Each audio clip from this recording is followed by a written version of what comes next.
নমস্কার, কেমন আছো সবাই? ওই লাঞ্চ বক্স প্যাক করছি। দেখো, আমাদের এখানে লাগাতার 3 দিন খুব বৃষ্টি হচ্ছে, বাচ্চাদের সব স্কুল বন্ধ। ও কালকে যেতে পারে না ডিউটিতে, যে ঘুরে আসছে, ট্রেন বন্ধ ছিল বলে আর কি। সকাল করে এই জন্য বেরিয়ে চলে গেছিলাম, রান্না করে দিয়েছিলাম।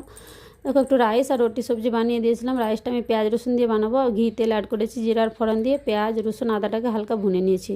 আমি এখানে নুনও দিয়েছিলাম, নুনের জায়গাটা স্কিপ হয়ে গেছে। আর ভাতটাও বানিয়েছিলাম, ভাতেতে তো নুন দেওয়া আছে, অত ডিটেলস দেখায়নি। ঘরালি যেই সকল মশলা দিচ্ছি দেখো, ঝাল লঙ্কার গুঁড়া, জিরা ধনিয়ার পাউডার আর গরম মশলা দিয়েছি, একটু বিরিয়ানি মশলা দিলাম, দিয়ে একটু জল দিয়ে দিয়েছিলাম যাতে মশলাটা না জ্বলে যায়। কিছু সবজি দিয়েছি, সবজিগুলোকে হালকা আমি বয়েল করে নিয়েছিলাম নুন দিয়ে। কিশমিশ আর একটু পনির দিলাম, দিয়ে একটু ঢেকে দিয়েছিলাম। কিশমিশটা এই জন্যই দিলাম, ভাতের সাথে এটা খেলে মুখে পড়লে হালকা মিষ্টি লাগে, বেশ ভালো লাগে। ব্যাস মশলাটা আমার কষা হয়ে যেতে ধনেপাতা কাটা দিলাম, দিয়ে ভাতটার সাথে অ্যাড করে দিচ্ছি, মশলার সাথে মেখে নেবো। ব্যাস রাইসটা আমার রেডি হয়ে গেছে। এবার একটু টমাটার আর ধনেপাতার চাটনি বানাবো বলে সরষার তেল দিয়ে বানাচ্ছি। স্বাদ অনুসার নুন, হলদি গুঁড়া আর কাঁচা লঙ্কা দিয়েছি।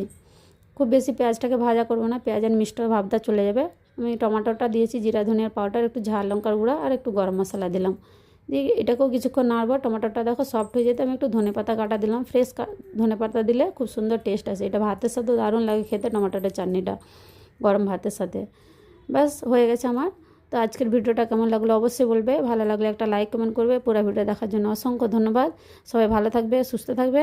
ভিডিওটা এখানেই শেষ করছি, কেমন লাগলো অবশ্যই।